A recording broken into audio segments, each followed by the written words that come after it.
Los sermones de fin de año son sermones positivistas y siempre ha sido así en todas las iglesias. Y esto es normal porque si nosotros nos ponemos a pensar, hermanos, aunque el día de mañana o pasado mañana simplemente va a ser una continuación del hoy, pero el hecho de que el calendario cambie y se nos diga que es un año nuevo, siempre lo nuevo, y por sobre todo hablar de un año nuevo, genera esperanza. Todo el tiempo los seres humanos, cuando se habla de un nuevo comenzar, de un nuevo año, siempre se generan nuevos deseos, hay nuevos anhelos, hay nuevos deseos por lograr cosas. Si nosotros, por ejemplo, nos fijamos en las distintas oraciones que diferentes religiones le hacen a sus deidades o incluso al Dios verdadero, las oraciones reflejan ese deseo, ese anhelo. Uno siempre pide aquello que gobierna el corazón de uno. Por ejemplo, los católicos en esta época, las peticiones de los católicos para el año 2021, haciendo una investigación, ¿verdad? Así a través de la web, los católicos están pidiendo por salud, obvio, están pidiendo por gozo familiar, por conseguir trabajo, están pidiendo por milagros, están pidiendo ser bendecidos, pero también están pidiendo para que el COVID-19, la pandemia, se termine en el año 2021. Aquellos que idolatran equivocadamente a la Virgen, le piden protección a la Virgen, le están pidiendo por fin del coronavirus, le piden por ser bendecidos por ella, según ellos. Los Hare Krishna están pidiendo en este momento por ser bendecidos por el universo. Ellos están pidiendo al universo poder continuar en la conciencia de Krishna para el año 2021. Los budistas, ellos están pidiendo por una fuerza interior que les permita cumplir los propósitos para este nuevo año. Han generado distintos tipos de mantras para salud, pero lo que más se está viendo en la web son mantras para atraer dinero para el año 2021. Aquellos que idolatran a los ángeles, les están pidiendo a los ángeles ayuda para alimentar su alma y ellos piden elevarse y para poder despertar la divinidad interior que según ellos cada ser humano posee.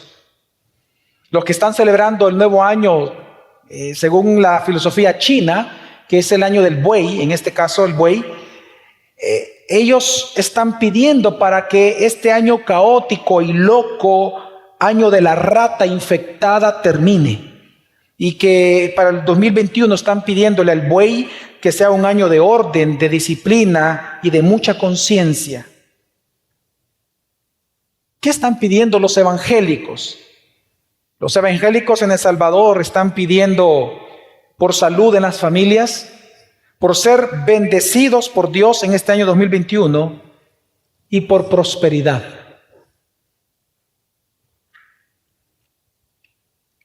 Yo estoy muy sorprendido. Estoy muy sorprendido porque al parecer el mundo ha olvidado la petición más importante que el mundo debe de hacer considerando lo que estamos viviendo actualmente. Este es un año que nadie jamás se lo esperó. Ni en lo peor de los casos. Y por lo que estamos viviendo, pareciera ser, y si consideramos lo que está pasando en el mundo con respecto a la pandemia, y ya no hablemos todo lo que ha ocurrido, los huracanes, etcétera, pero si valoramos todo lo que hemos visto en este año, parece ser que el mundo ha olvidado la oración y la petición más importante, considerando el carácter de Dios que Dios mismo ha mostrado a través de las obras que han sucedido en este año, como también aquellas cosas que se han mostrado acerca de nosotros, a través de la dura prueba de fe que todos los cristianos en el mundo estamos enfrentando a la vez. Parece ser que al mundo, incluso a una buena parte de la iglesia cristiana, se le ha olvidado orar la oración más importante en este momento, y es la oración de arrepentimiento que le dice: perdón, Dios. ¿Qué diferencia hay en las oraciones que está haciendo la iglesia evangélica con los de Krishna? ¿Qué diferencia hay con los católicos? ¿Qué diferencia hay con los budistas, nuestras oraciones actuales? Pareciera ser que nosotros los seres humanos no estamos aprendiendo de lo que hemos vivido en este año. Y es que nosotros vemos en la Biblia, hermanos, que sí es cierto que después de cada juicio, después de cada prueba de fe, siempre en la Biblia vemos que viene bendición de parte de Dios, siempre. Siempre después de cada juicio hay prosperidad. Y eso lo sabemos, pero entre un punto extremo que es el juicio o la prueba de fe y el otro punto extremo que es el gozo, la prosperidad y la paz, el punto de inflexión para pasar de un extremo a otro, el punto de inflexión siempre en toda la Biblia es el arrepentimiento. Es la confesión de pecados. Es decirle, Señor, tus juicios son justos. Mis pecados llegan de aquí hasta tu presencia, uno sobre otro. Son justos tus juicios sobre mi vida. Por lo tanto, yo no me presento a ti como justo, sino como alguien justificado, que es pecador, pero que soy justificado y por lo tanto vengo a decirte, perdóname. Yo merezco esas consecuencias, Señor. Yo las merezco, lo sé. No quiero pelear contigo porque no estoy en la posición para hacerlo. Pero vengo a decirte que me perdones. Tú has vencido, Señor. Tú me has vencido este año. Reconozco mi derrota. Y te doy gracias por eso. Nosotros siempre vemos en la Biblia que cada vez que el pueblo de Dios vive gozo, paz, prosperidad, es porque meses antes ellos tuvieron el punto de inflexión del arrepentimiento. Y me refiero a aquel arrepentimiento genuino. Y hay casos, por ejemplo, en la Biblia de esto. Después del gran pecado del becerro de oro, ¿se acuerdan, hermanos? Dios castigó y Dios incluso dijo que Él iba a quitar la presencia de ellos. Vino Moisés, pidió perdón, el pueblo se arrepintió y no solamente Dios los acompañó, sino que construyeron el tabernáculo. Después de sufrir hambre, ¿se acuerdan ustedes la familia de José? Fue hasta que vinieron y le pidieron perdón a José y éste los perdonó, que vino la prosperidad para esta familia. Después de que Israel como pueblo de Dios sufriera el exilio por más de 70 años, fue cuando ellos se arrepintieron, cuando escucharon la palabra predicada a través de Esdras, y eso está en Esdras y Nehemías capítulo 8, cuando ellos escucharon por varios días la palabra del Señor, ellos se arrepintieron y fue ahí en donde vino una gran prosperidad y avivamiento en medio del pueblo. El salmista dice que mientras él cayó, mientras él no se arrepintió, mientras él no confesó sus pecados a Dios, se envejecieron sus huesos. Mas cuando él vino y los confesó, gran gozo y alegría vino a su corazón. No fue sino hasta que David confesó su pecado a Dios e imploró perdón en el Salmo 51, que el gozo de su salvación le fue restituido. Hermanos, en toda la Biblia nosotros vemos que el camino del gozo de nuestra salvación, el camino del gozo de nuestra salvación es el camino de un corazón y un espíritu y una alma contrita y humillada. Porque el alma quebrantada Dios nunca la desprecia. El camino del gozo de nuestra salvación es del alma quebrantada que confiesa sus pecados a Dios todo el tiempo. Y que reconoce que la disciplina y las pruebas que nosotros sufrimos, porque es sufrimiento que nosotros sufrimos, son justas. Y nos llevan más a Él. Y este año, hermanos, no es la excepción. Nosotros no podemos caer en ignorar que a través de la prueba de fe que estamos viviendo actualmente en el mundo, Dios nos está pidiendo una vez más a regresar a Él. Pero regresar a Él con un corazón contrito y un corazón humillado. Tenemos que regresar con lágrimas en los ojos. Tenemos que regresar con un corazón contrito. con un corazón humilde, con el deseo de volver a iniciar una vez más nuestra vida, pero en arrepentimiento genuino por nuestros pecados. Y es que el llamado de Dios para nosotros a final de este año es arrepentimiento. De los muchísimos textos que hay en la Biblia, de que tenemos que humillarnos, confesar los pecados, pedir perdón a Dios por nuestros pecados, hay uno en especial que creo que es muy apropiado para esta fecha, que solamente aparece esta narrativa una tan sola vez en toda la Biblia. Ningún otro evangelista lo habla excepto Lucas en su capítulo 13. En Lucas capítulo 13 es una continuidad del 12 en el tema, hablando teológicamente, porque en el 12 lo que hace el evangelista Lucas es presentar el tema de los juicios que vienen al mundo cuando Jesús venga por segunda vez. Jesús está hablando con sus discípulos acerca del juicio venidero y de la muerte que todos los seres humanos van a enfrentar.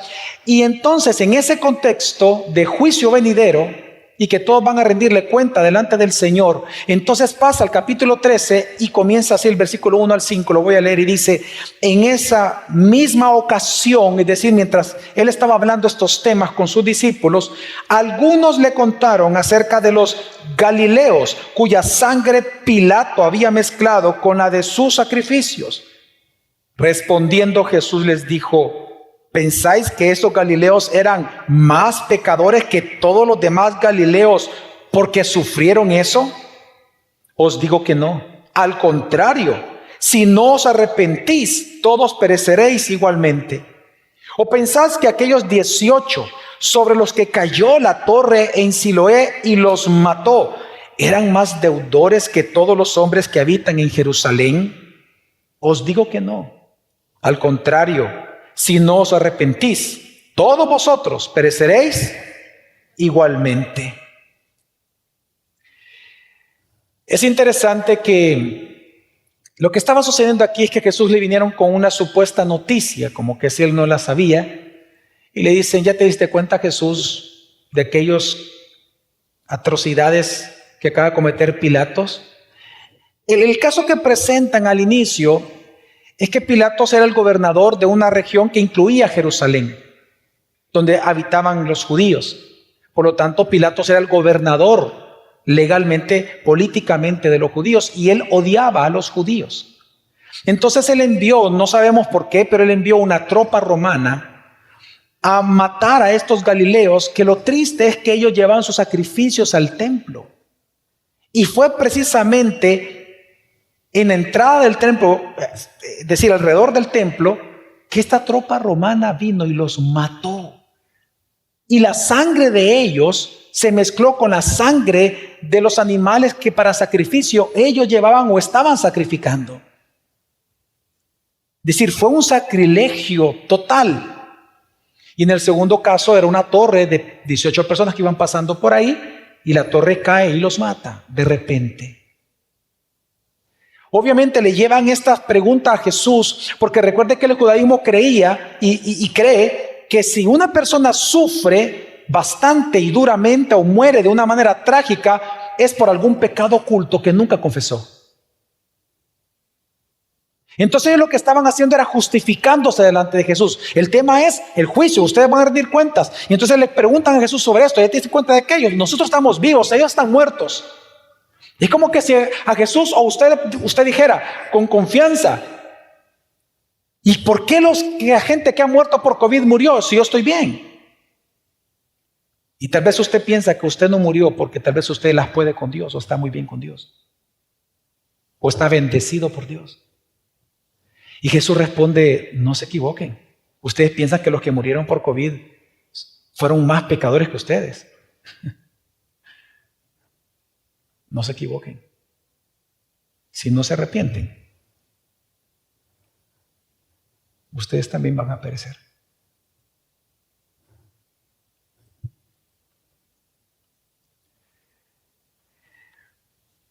Es interesante la respuesta de Jesús, porque el tema que vemos aquí, un tema es político. Pilatos mandando una tropa romana. Jesús bien pudo haber enseñado en ese momento, pudo haber dicho, bueno, vamos a armar un partido político para sacar a estos desgraciados, vamos a hacer esto, vamos a ganar, vamos a votar, hagamos esto, porque los cristianos tenemos que hacer incidencia pública y tenemos que hacernos escuchar. O en el segundo caso, de cosas que nadie puede saber lo que va a ocurrir excepto Dios, la torre cae y mueren los que iban pasando. Jesús pudo haber enseñado en ese momento aquel gran tema teológico de por qué hay sufrimiento en el mundo, por qué hay maldad en el mundo, si Dios es bueno y amoroso.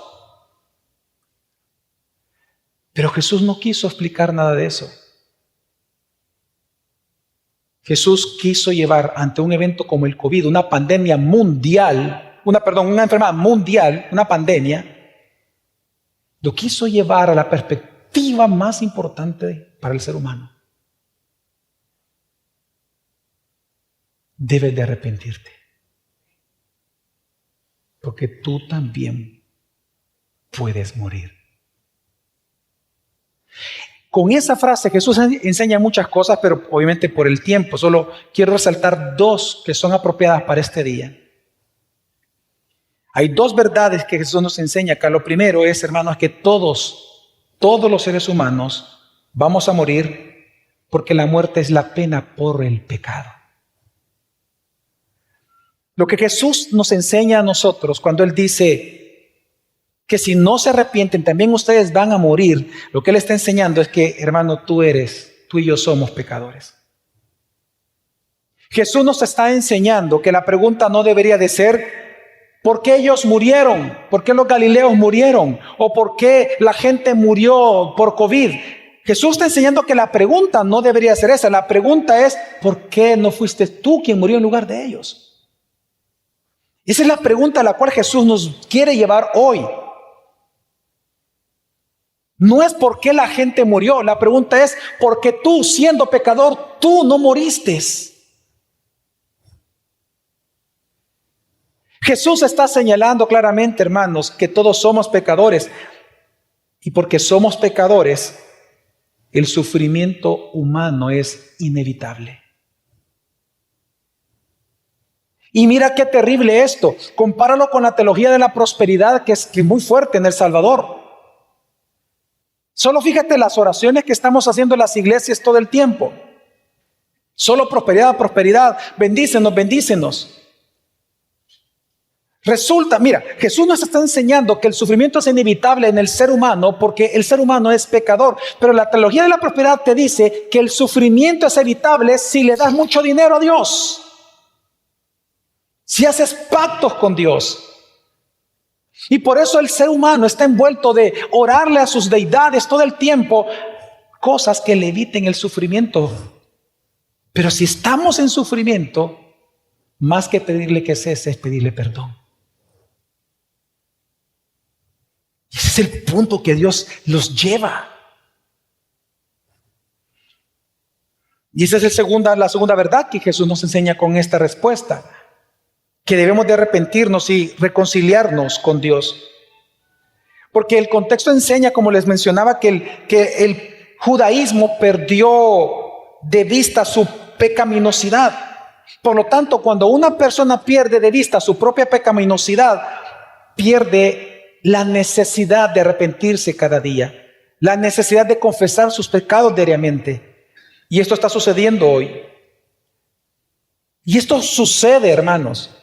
Lamentablemente muchos están perdiendo o han perdido de vista su pecaminosidad de tal manera que si en tu caso, por ejemplo, tú has perdido de vista tu propia pecaminosidad ya en estos últimos días de este año, si tú pierdes de vista tu pecaminosidad, eso te va a llevar a perder tu necesidad de confesar tus pecados en arrepentimiento.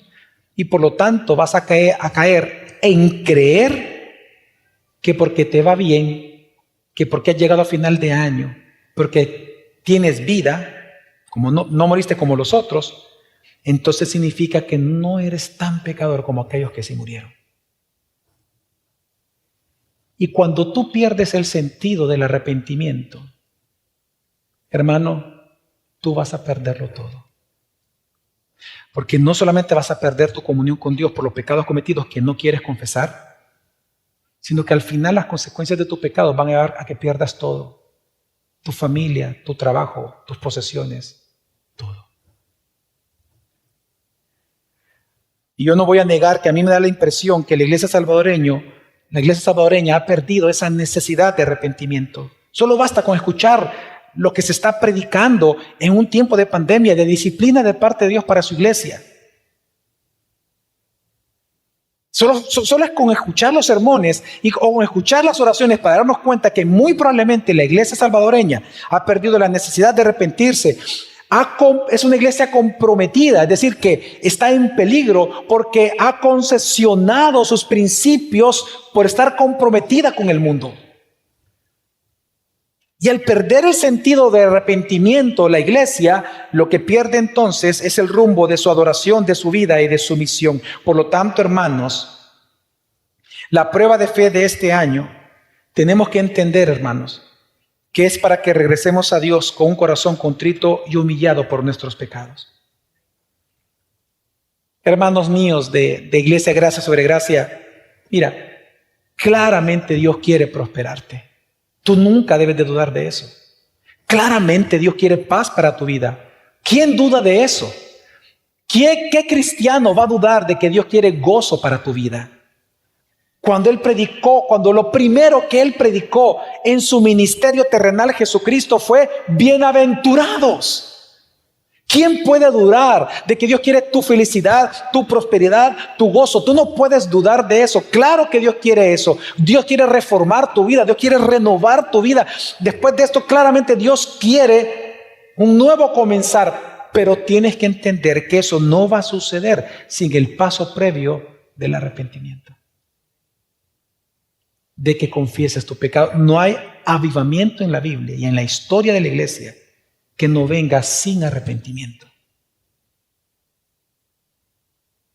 Mira qué paradójico. Estamos deseándole feliz año nuevo a la gente, pero ¿y cómo va a ser feliz si están cargando con sus pecados? Si el gozo de la salvación se pierde por pecados no confesados. ¿Cómo puede ser un año feliz para alguien que está sumido en sus pecados? Feliz año nuevo. ¿En qué sentido va a ser feliz?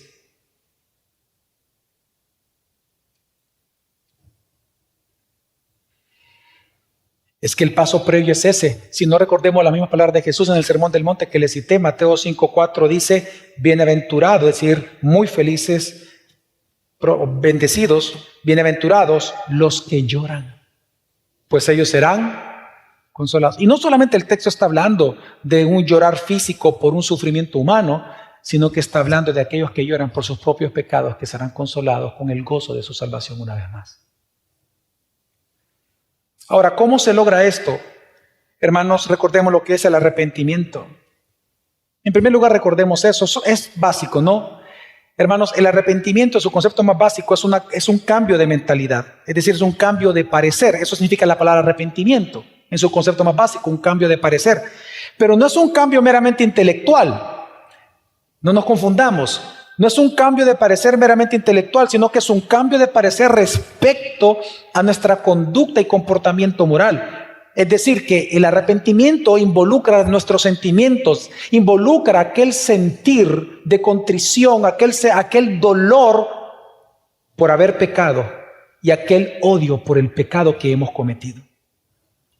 Por eso es importante entender lo que no es arrepentimiento y lo que sí es arrepentimiento. Arrepentimiento no es, en teología se habla, no es atrición, sino contrición. Atrición es cuando alguien se siente avergonzado. Imagínense, alguien es confrontado con fue descubierto en un pecado, alguna obra escandalosa, algo terrible, y siente vergüenza y dice en el momento, no, bueno, perdón, me siento avergonzado, uy, qué pena, no, perdóname, no sabía, bueno, perdóname, ¿verdad? O delante de Dios, Señor, perdón. La atrición es aquel sentimiento en donde incluso la gente le pide perdón a Dios, pero porque no quiere perder la bendición, porque tiene miedo al castigo, porque tiene miedo a algo, miedo a perder un privilegio, miedo a perder algo. El miedo está involucrado en la atrición. Mientras que la contrición es aquel dolor que no viene por un miedo a perder algo. Es el dolor que viene por haberlo perdido todo cuando se pecó delante de Dios. La contrición tiene que ver con el dolor simple de haber pecado a un Dios que tanto amamos. No importa si Dios nos va a quitar las cosas, el dolor viene por haber pecado contra Él, por el hecho de haber pecado. Esa es contrición. Pero este arrepentimiento, hermanos, es un fruto del Espíritu Santo. Eso no lo produce el ser humano mismo, sino entonces cualquiera pudiera hacerlo. El arrepentimiento es una obra del Espíritu Santo, es un fruto de la regeneración o el nuevo nacimiento. Por lo tanto, el fundamento del arrepentimiento no es la obra del hombre, del ser humano, no es tu obra, no es mi obra, sino que el fundamento es la gracia y la misericordia de Dios. Por eso es que los profetas del Antiguo Testamento llamaron al arrepentimiento conversión, porque va acompañado a la conversión. Así que, ¿qué es el arrepentimiento? El arrepentimiento es el llamamiento de Dios a regresar a Él, a un estado de comunión. Es el llamado a regresar a casa. ¿Se recuerdan del hijo pródigo? Hermanos, ¿se recuerdan? Este fin de año, este día, es un día para que tú regreses a casa. ¿Tú quieres un feliz año nuevo? ¿Feliz? ¿Un año bienaventurado? Llora primero para que seas consolado.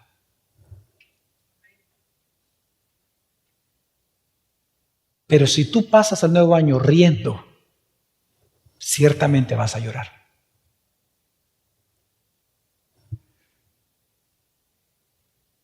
Entonces, ¿cómo se hace esto? Pidiendo perdón. Número 1, se pide perdón a Dios por los pecados. Y número 2, se le pide a Dios ser limpiado de toda maldad. Otro día voy a predicar bien sobre el proceso, los pasos del arrepentimiento, pero básicamente son 2. Hay más, pero lo estoy resumiendo en 2. Y esto lo vemos en Primera de Juan. Ya prediqué este texto. Algunos van a reconocerlo. Y dice 1 Juan 1:9, si confesamos nuestros pecados, ¿qué dice? Él es fiel y justo. ¿Para qué? Y allá están las 2 cosas. ¿Para qué? 1, para perdonar nuestros pecados, decir lo que le pedimos a Dios, perdón por nuestros pecados. Y número 2, para limpiarnos de toda maldad. No es lo mismo ser perdonados que ser limpiados de maldad. Esta frase, ser limpiados de maldad, viene del Antiguo Testamento y bien fácil comprenderlo. Cuando tú le pides perdón a Dios, tú le estás pidiendo restauración de la relación. Tú le estás diciendo, Señor, he pecado contra ti. Reconozco que esto, cuando hice esto y lo dije de esta manera y pensé, todo esto es pecado ante ti. Lo reconozco, perdóname. Y cuando usted le dice, límpiame de toda maldad, usted lo que le está pidiendo es que aquello que lo lleva a usted, aquel impulso en su carne que lo lleva a pecar, pierda fuerza. En otras palabras, el arrepentimiento tiene 3 facetas. 1, un reconocimiento, una observación del pecado. Por lo tanto, con odio al pecado, confieso mi pecado a Dios. Pero en tercer lugar, yo hago un propósito. Yo hago una promesa, yo hago un compromiso con Dios de no volver atrás. Y es ahí donde yo le digo, Señor, con mis fuerzas yo no puedo. Límpiame de mi maldad. En otras palabras, controla ese deseo del pecado que yo tengo. Contrólalo tú, Espíritu Santo. ¿Me voy a entender, hermanos? Son 2 cosas. Entonces, ante la pandemia, hermano, abre tus ojos al carácter de tu Salvador. Abre tus ojos, iglesia. Iglesia, gracia sobre gracia, abre tus ojos. Abre tus ojos al carácter de Jesús. Teme a Jesús, ama a Jesús, confiesa tus pecados a Jesús y llora ante Jesús. Piensa en este año. ¿Tú crees que lo de la pandemia es un juego? ¿Tú te sientes tranquilo, feliz porque tú no has muerto, porque no has enfermado o porque habiendo enfermado fuiste sanado? Recuerda lo que dice el apóstol. Aquel que cree que está firme, mire que no caiga. Y en este año es importante, porque todavía estamos en disciplina, todavía estamos en prueba. Esto no ha terminado. Por lo tanto, no ha terminado la oportunidad que Dios nos da cada día de pedirle perdón a Él por nuestros pecados. Perdón por nuestros pecados. Entonces, ¿cómo se practica el arrepentimiento? Como les dije, en primer lugar, reflexiona. Cuando tú reflexionas sobre tu pecado, en segundo lugar, pide perdón a Dios por estos pecados. Y en tercer lugar, resuelve con Dios. Resolver me refiero a prometer a Dios, es decir, a hacer, establecer convicciones delante del Señor de no volver a cometer esos pecados.